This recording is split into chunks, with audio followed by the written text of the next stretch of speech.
Երբ այս ամբիոնից վիրավորանքներ եք հնչեցնում, դա խոսում է ձեր թուլության մասին, ոչ թե առավելության։ Էսի ես չեմ ասել, ես մի հատ խելոք մարդ է ասել։ Եվ հետևաբար առաջարկս է, որպեսզի զերծ մնաք վիրավորանքներից, զերծ մնաք։ Տեսեք, պարոն Քոչարյան, շատ կարևոր է, որ դուք բարձրացրեցիք իմ հարցին համապատասխան, հուսամ հանձնաժողովում ավելի մանրամասն քննարկենք տնային կալանքում գտնվող անձանց, թե քարոզարշավին եւ թե նաեւ ընտրությունների մասնակցության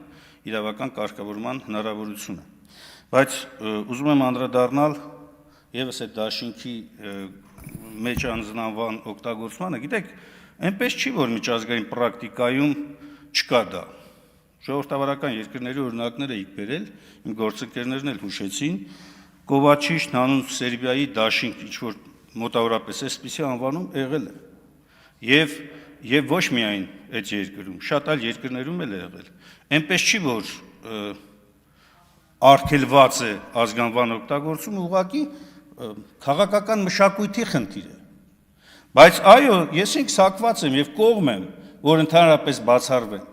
Եվ նույնիսկ այս գաղափարին էլ էի կողմ, բայց իմ ասածը եւ մեր ասածը դա չի, մեր ասածը հետեւյալն է, անգամ նույնիսկ եթե դա տեխնիկական վրիպակ էր, դուք իրավունք չունեիք 2 ամիս առաջ քաղաքական դաշտում արդեն միջավայր ստեղծած իրավիճակում այս փոփոխությունն անեիք։ Ուզեք թե չուզեք, սա քաղաքական հետևանք է առաջացնում։ Պարզ ենք բացատրում, պարզ ենք ասում։ Եվ երկրորդը, իդեպ դուք եք ընդունել ձեր բերած նախաձեռնությունն եղել կառավարության կամավոր աշխատանքի մասին օրենքը, որտեղ սևով սպիտակի վրա գրված է կամավորի ներգրավումը ընտրական գործընթացներին ոչ թե վարձատրության, այլ հատուցման եւ փոխհատուցման դիմաց։ Հիմա հարց, ինքներդ բերել եք, ընդունել ենք, հիմա ելել եք բողոքում եք դրանից։